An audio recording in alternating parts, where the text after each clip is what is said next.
people that say that, yes, we're a democracy, they're absolutely wrong and they're ignorant. And they sound ignorant every time they say that we're a democracy.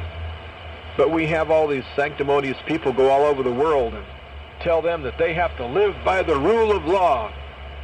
And these people in these other countries, in the back of their minds, are saying, yeah, what about Hillary Clinton? What about Bill Clinton? What about Obama?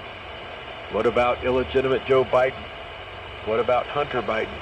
What about Joe Biden's brother? What about Nancy Pelosi? What about Chuck Schumer? What about all these other people?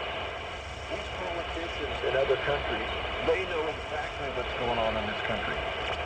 And so when we go there, and I hate the term gaslight, because that's just a polite way of saying lie.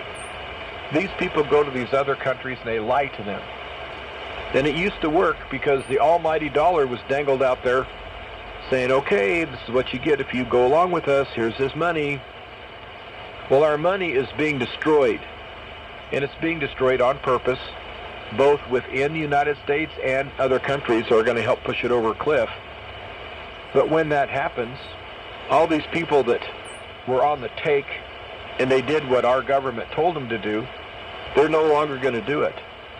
And I feel very strongly that when sides are taken, that all these quote-unquote allies are going to choose the side of Russia and China. And I know that there's been so much damage done to this country by this administration and by Congress and all of the people we've had in government over the years has brought us to this point. And I don't think that there's any saving the United States. I think that we've already been sold down the river. There might be sections of the United States that will continue to be basically as founded, but I do not believe that we're going to be 50 states united. I really don't. And other countries see this.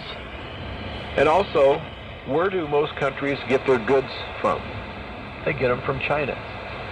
And a lot of these third world countries